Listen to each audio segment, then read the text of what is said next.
இன்றே டவுன்லோட் செய்து உங்கள் ஃபேவரட் ஷோக்களை என்ஜாய் பண்ணுங்க.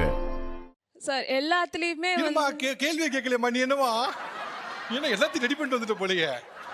ஓகே, பெரிய பெரிய விஷயம்லாம் பின்னால பேசுவோம். ரொம்ப சின்ன சின்ன விஷயங்கள் இதுக்கெல்லாம் கூட இன்னமும் என்னை குழந்தையாவே பார்த்துட்டு இருக்காங்க அப்பா அம்மா. என்ன சொல்லுவீங்க? இவங்க இப்போ நம்ம வண்டி ஓட்டுறோம் இல்லை அந்த மாதிரி ஏதாவது போறோம்னா வண்டியும் இருக்கு லைசன்ஸும் இருக்கு, ஆனா பின்னாடி அப்பாவும் வருவாரு. ஓகே, வண்டி ஓட்டுறதுக்கான எல்லா தகுதியும் இருக்கு, இருந்தாலும் அப்பா கூட வருவாரு. ஆமா, அவர் அதுவும் எப்படின்னா ஃப்ரெண்ட்ஸ்லாம் இருப்பாங்க, அப்பயும் வருவாங்க. அவங்க எல்லாம் நம்ம கிட்ட வந்துட்டு என்ன அப்பா இன்னும் வராருன்ற மாதிரி நம்மள ரொம்ப எம்பாரஸ் பண்ற மாதிரி. எங்கெல்லாம் போகும்போது உங்க அப்பா கூட துணைக்கு வராப்ல? பக்கத்துல இருக்க கடைக்கு இப்போ ஒரு என்ன சொல்றது, ஒரு மால் மாதிரி இருக்கு, இல்லை சும்மா இப்படி கொஞ்சம் தூரம் போறதுலயே ஒரு சூப்பர் மார்க்கெட் இருக்கு அப்படின்னா நான் போறேன் அப்படின்னா, ஏதோ ஃப்ரெண்ட்ஸ் எல்லாம் சும்மா சாட் சாப்பிட்றதுக்கு போறோம் அப்படின்னா கூட பின்னாடியே வருவார். அதாவது நம்மளுக்கு தெரியாம வராராம், பதுங்கி பதுங்கி தெரியாத மாதிரி. அங்கேருந்து யாருன்னா கண்டுபிடிச்சிடுவாங்க. அங்கேருந்து உங்க டேடி உன் டேடின்னுவாங்க. நான் அங்கேருந்து திரும்பி பார்த்தேன்னா அவர் அப்படியே மறைஞ்சு பாறான், நம்ம தெரியாத மாதிரி. நீங்க சொல்ற சம்பவம் பார்க்கும்போது அப்பாவை தானே கூட்டு வந்திருக்கோம், நீங்க அம்மாவை கூட்டு வந்தீங்க. ஏன்னா சொல்றது அம்மா தான். ஓ, காரணகர்த்தா யாரோ அவங்கள தான் கூட்டு வரணும். ஓகே ஓகே, நல்ல ஐடியா. ஆக்சுவலாக வளர்ந்த பொண்ணு, அவங்களும் லைசன்ஸ் இருக்கு, அவங்க வண்டி ஓட்டுற அளவுக்கு தகுதி ஆகிட்டாங்க, அவங்களுக்கு பயிற்சி வந்துருச்சு. இன்னமும் ஏன் பின்னாலேயே போய் பார்த்துக்கிட்டு? ஃபர்ஸ்ட் ரீசன் என்னன்னா, எங்களுக்கு only child sir, single child. Okay.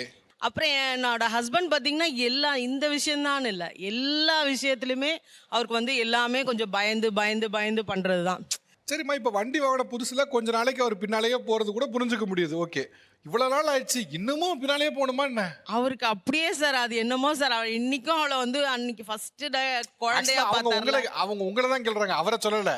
அவர் செய்யறாரு, ஆனா பின்னால யார் இருக்கானா எங்க அம்மா தான் இருக்காங்க. இல்ல சார், அப்படிலாம் கிடையாது, அவ அப்படி தப்பா நினைக்கிறா. ஓகே, மனசாட்சி விட்டு சொல்லுங்க, நீங்க அதெல்லாம் தூண்டி விடுறதே இல்லைன்னு.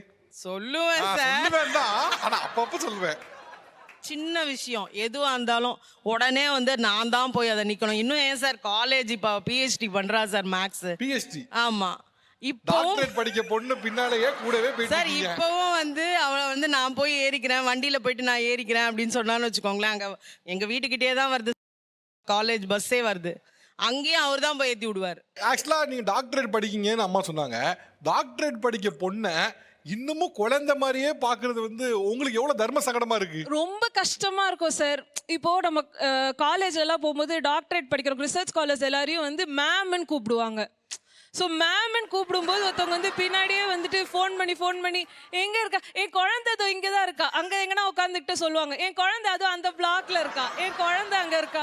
அவங்க குழந்தைன்னா என்ன சார் எக்ஸ்பெக்ட் பண்ணுவாங்க? ஒரு 5 வயசு 6 வயசு, இவ்வளோ பெரிய பொண்ணை குழந்தைன்னு சொன்னால் எல்லாருமே ஒரு மாதிரி ஷாக்காக பார்ப்பாங்க, நம்மளுக்கே ஒரு மாதிரி.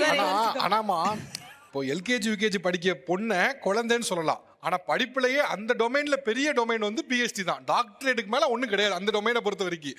அந்த படிக்கிற பொண்ணையும் குழந்தைன்னு மனசாட்சி எல்லாம் பேசுறீங்க பாத்தீங்களா? இந்த சின்ன விஷயத்த கூட இன்னுமே என்னை குழந்தை மாதிரியே வச்சிட்டு இருக்காங்க. ஆனா நீங்களே ஒரு குழந்தை வச்சிருக்கீங்களா? நான் குழந்தை பிறத்துக்கு அப்புறமா எங்க அம்மா அப்படிதான் சார் என்னை பாக்குறாங்க. என்ன கொடுமை சரவணன் சார் இது. அந்த பொண்ணே கையில குழந்தை வச்சிருக்கு, ஆனா அந்த பொண்ணை குழந்தையா பார்த்துட்டு இருக்காங்களாம். ஹஸ்பண்டோட வெளியே போயிருப்பேன், அப்போ அம்மா ஃபோன் அடிச்சு எப்போ வீட்டுக்கு, மைனா பட டைலாக் மாதிரி எப்போ வீட்டுக்கு வரீங்கன்னு கேட்டு டார்ச்சர் பண்ணுறாங்க சார். பேத்திக்கு எத்தனை வயசு ஆகுது? 8 months ஆகுது. 8 months. அதுதான் உண்மையிலே குழந்தை சார். இப்போ கூட ஆட்டோவில் வந்துட்டு இருக்கேன், கையில் தோள்பட்டையில் கையை போட்டு பிடிச்சே வச்சிருக்காங்க சார். இப்போ கூட ஃப்ரீயா விடலை, என்ன இன்னும் அவங்க கையில் பிடிச்சே வச்சிருக்காங்க சார். ஆனால் நான் ஸ்டார்டிங்கில் சொல்லும்போது சொன்னேன், இந்த குழந்தைங்களை பெட்ரோல் இருக பிடிச்சி வச்சிருக்காங்கன்னு. ஆட்டோவில் வரும்போது கூட பிடிச்சே வச்சிருக்கீங்களாம்மா நீங்கள்? சார் எனக்கு இப்போ 19 வயசு ஆகுது, இன்ன வரைக்கும் சலூனுக்கு அவங்க தான் சார் கூட்டு போய் முடி வெட்டி விட்டுட்டு இருக்காங்க. இது ஆண்களுக்கே இருக்க உரித்தான மிகப்பெரிய பிரச்சனை. முடி வெட்டுறது கூட பிரச்சனை இல்லை சார், நான் என்னைக்காவது லைட்டா தலையை காலேஜ் போகும்போது தூக்கி சீவிட்டேன். நான் இப்படி சீவக்கூடாதுன்னு சீப்பை இப்படி கண்ணத்தை பிடிச்சிக்கிட்டு சீவிடுவாங்க, படி வச்சு விடுவாங்க. நான் வெளில நான் மாற்றி சீவிட்டு வருவேன் சார். இன்னமும் சலூன் கடைக்கு போகும்போது அம்மா கூட வந்துருவாங்களா? இன்ன வரைக்கும் சலூன் கடைக்கு போகிறப்ப அம்மா கூட வராங்க. கொஞ்சம் லைட்டா இந்த இடத்துல வைங்கண்ணே அப்படின்னு சொன்னா, இல்லை நீங்க வைக்காதீங்கன்னு அவங்க பின்னாடியே வந்துருவாங்க. இவனும் பாதிக்கப்பட்டிருக்கான். இப்போ அம்மா தூங்கிட்டு இருக்காங்கன்னா நான் டிஸ்டர்ப் பண்ணாமல் பாத்ரூம் போனேன்னா ஃபோன் பண்ணுவாங்க. பாத்ரூமில் நான் ஃபோன் வச்சுட்டு இருப்பேன், ஃபோன் பண்ணுவாங்க, எங்கே இருக்க? பாத்ரூமில். ஓகே வை. ஏன் இந்த ஸ்கூல் படிக்கும் போது மேடம் ப்ளீஸ் பாத்ரூம் அப்படிம்பாங்க, பார்த்துருக்கேன். இது என்னையா? ஏன்னா அந்த பாத்ரூம்லேயும் அவர் செல் தான் யூஸ் பண்ணிட்டு இருப்பாரு, மொபைல் பார்த்துட்டே இருப்பாரு. அவன் அதுக்காக நான் என்ன பண்ணுவேன், முடிச்சிட்டியா குட்டி இல்லம்மா ரைட், அது ஓகே. இப்போ நீ போகும்போது மொபைலை கொடுத்துட்டு போன்னு கையோட வாங்கினா ஓகே. உள்ள போன பிறகு ஃபோன் பண்ணி பாத்ரூம்லாம் இருக்கியா ஓகே அப்படின்னா எனக்கு புரியலையே அது. சார் சாப்பிட்ற விஷயத்துல கூட குழந்தையா தான் இன்னும் ஏதாவது ஒரு பாக்குறாங்க. எக்ஸாம்பிள் சொல்லுங்களேன். இப்பவும் மறைச்சு வச்சு கொடுக்குற மாதிரிலாம் பரிமாறுறதுல பண்றாங்க சார். மறைச்சு வச்சுனா கண்ணு பட்டுருன்னா இன்னுமே ஊட்டி விட்டுட்டு தான் இருக்கிறேங்க சார். பையனுக்கு பொண்ணுக்கு ஊட்டி விட்டுட்டு தான் இருக்கிறேன். உங்களுக்கு ஊட்டி விடல அவ்வளோ என்ன சந்தோஷம்? நம்ம கையில் விட்டு விட்டா நமக்கு ஒரு சந்தோஷங்க. குழந்தைக்கு நம்ம கையில் விட்டு விட்டோம், திருப்தியாக சாப்பிட்டுச்சு அப்படின்னு சொல்லி. ஓகே, வேற சின்ன சின்ன விஷயங்கள் உங்களை குழந்தையாவே பார்த்துட்டு இருக்காங்க. சார் வீட்டில் பாத்ரூம் போனாலே சொல்லிட்டு தான் சார் போகணும். இது எனக்கு புரியலையே. உண்மைங்களா சார்? இப்போ அம்மா தூங்கிட்டு இருக்காங்கன்னா நான் வந்து டிஸ்டர்ப் பண்ணாமல் பாத்ரூம் போனேன்னா ஃபோன் பண்ணுவாங்க. பாத்ரூமில் நான் ஃபோன் வச்சுட்டு இருப்பேன், ஃபோன் பண்ணுவாங்க எங்கே இருக்க பாத்ரூமில், ஓகே வை. ஏன் இல்லை ஸ்கூல் படிக்கும் போது மேடம் ப்ளீஸ் பாத்ரூம் அப்படிம்பாங்க, பார்த்துருக்கேன். இது என்னையா? ஏன்னா அந்த பாத்ரூம்லேயும் அவர் செல் தான் யூஸ் பண்ணிட்டு இருப்பாரு, மொபைல் பார்த்துட்டே இருப்பாரு. அவன் அதுக்காக நான் என்ன பண்ணுவேன், முடிச்சிட்டியா குட்டி? இல்லம்மா ரைட், அது ஓகே. இப்போ நீ போகும்போது மொபைலை கொடுத்துட்டு போன்னு கையோட வாங்கினா ஓகே. உள்ள போன பிறகு ஃபோன் பண்ணி பாத்ரூம்லாம் இருக்கியா ஓகே அப்படின்னா எனக்கு புரியலையே அது. சில இன்னைக்கு மார்னிங் நடந்த ஒரு இன்சிடென்ட் நான் சொல்கிறேன் நான். ஸோ எல்லாரும் பார்த்துருப்பீங்க எவ்வளோ கேஷுவலாக வந்திருக்காங்கன்ட்டு. பட் நான் மட்டும் ஏதோ இன்டர்வியூ போகிற மாதிரி ஃபார்மலாக வந்திருக்கேன். ஏதாச்சும் ஐடியா இருக்கா?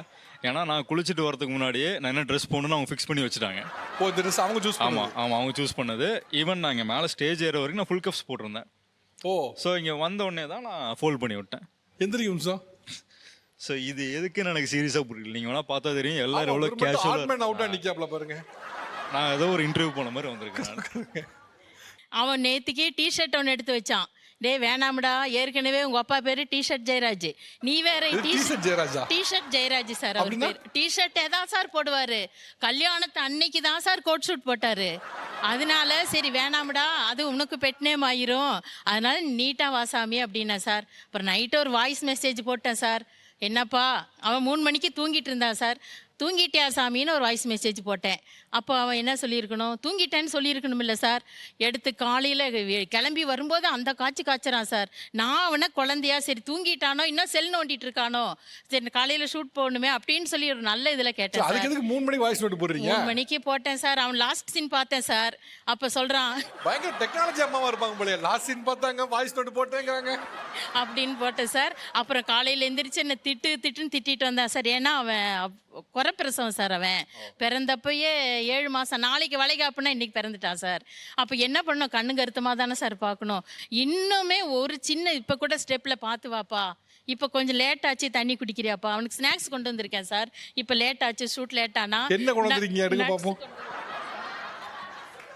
கொண்டு வந்தேன் சார். நட்ஸா? ஆமாம் சார், ஓ கொண்டு வந்தேன் சார். கேட்டால் ஷூட் முடிய லேட் ஆயிரும், டைம் ஆகும் அப்படின்னு. நல்ல ட்ரை நட்ஸு, மயக்க வராமல் இருக்கு, சாக்லேட்டு.